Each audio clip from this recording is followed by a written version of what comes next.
Topic 9. Security Management Practices.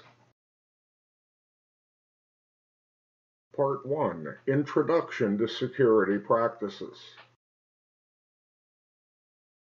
Organizations strive to deliver the most value with a given level of investment.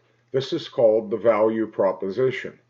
The development and use of sound and repeatable information security management practices brings organizations closer to meeting this objective.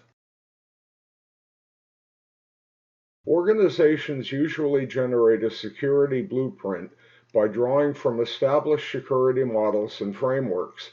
Another way to create such a blueprint is to look at where the paths taken by the organizations similar to the one whose plan you are developing. Using this method, which is called benchmarking, you can compare your organization's efforts to those of other organizations you feel are similar in size, structure, or industry. Benchmarking can help determine which controls should be considered, but it cannot determine how those controls should be implemented in your organization. Benchmarking can also be used as an internal tool to compare current performance against past performance and to look for trends of improvement or areas that need additional work. In information security, two categories of benchmarks are used. The first is standards of due care and due diligence, and the second is recommended practices or best security practices. Best practices include a subcategory of practices called the gold standard that are generally regarded as the best of the best. For legal reasons, certain organizations may be compelled to adopt a stipulated minimum level of security as to establish a future legal defense they may need to verify that they have done what any prudent organization would do in similar circumstances. This is known as a standard of due care. Due diligence requires that an organization ensure that the implemented standards continue to provide the required level of protection. Organizations must make sure that they have met a reasonable level of security in all areas and that they have adequately protected all information assets before making efforts to improve individual areas to meet the highest standards. Security efforts that seek to provide a superior level of performance in the protection of information are called recommended practices, whereas security efforts that are considered among the best in the industry are termed best security practices, although the terms are often used interchangeably.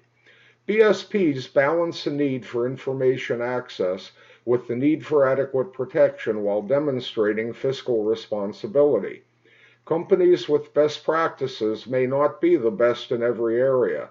They may have only established a high quality or successful security effort in one area.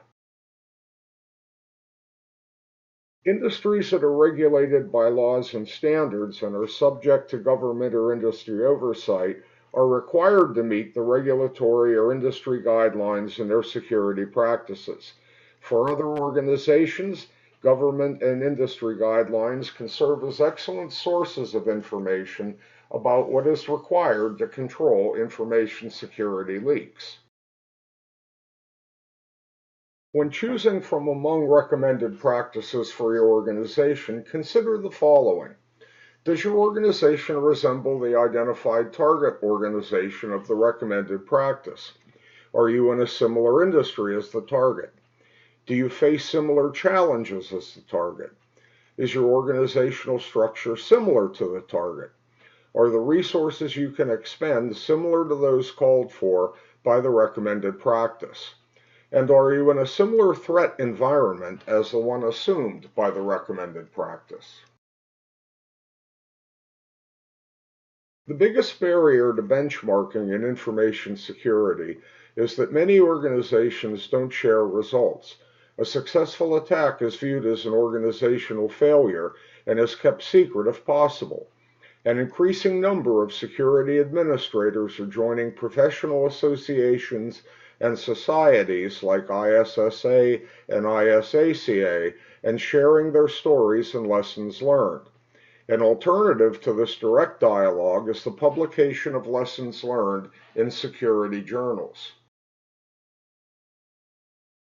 Another barrier to benchmarking is that no two organizations are identical. Organizations that offer products or services in the same market may differ dramatically in size, composition, management philosophy, organizational culture, technological infrastructure, and planned expenditures for security. A third problem with benchmarking is that recommended practices are a moving target. Knowing what happened a few years ago, which is typical in benchmarking, does not necessarily tell you what to do next. A practice related to benchmarking is baselining, in which the organization conducts an initial assessment of current performance, known as a baseline. The process of recording current performance can be referred to as an internal benchmark, with the first benchmark constituting the baseline. In information security, baseline measurements of security activities and events are used to provide a basis for comparison of the organization's current security performance against future performance. The Garter Group offers 12 questions as a self-assessment for recommended security practices.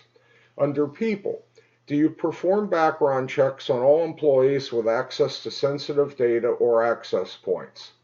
Would the average employee recognize a security issue? Would they choose to report it? And would they know how to report it to the right people? Under Processes, are enterprise security policies updated on at least an annual basis, employees educated on changes, and consistently enforced? Does your enterprise follow a patch update management and evaluation process to prioritize and mediate new security vulnerabilities? Are the user accounts of former employees immediately removed upon termination?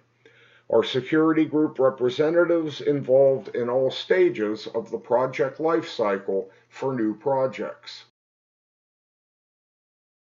In technology, is every possible route to the internet protected by a properly configured firewall? Is sensitive data on laptops and remote systems encrypted? Are your information assets and the systems they use regularly assessed for security exposures using a vulnerability analysis methodology? And finally, are systems and networks regularly reviewed for malicious software and telltales from prior attacks?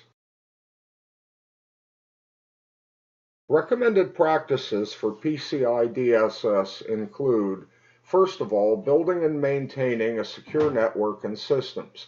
This means installing and maintaining a firewall configuration to protect cardholder data and not using vendor-supplied defaults for system passwords and other security parameters. Second, you must protect cardholder data. You have to protect stored cardholder data, and you have to encrypt transmission of cardholder data across open public networks. Third, you must maintain a vulnerability management program. You have to protect all systems against malware and regularly update antivirus software or programs. And you must develop and maintain secure systems and applications. A fourth area is to implement strong access control measures. You should restrict access to cardholder data by a business's need to know. You should identify and authenticate access to system components, and you should restrict physical access to cardholder data. A fifth area, regularly monitor and test networks. Track and monitor all access to network resources and cardholder data, and regularly test security systems and processes. And then finally, maintain an information security policy that addresses security for all personnel.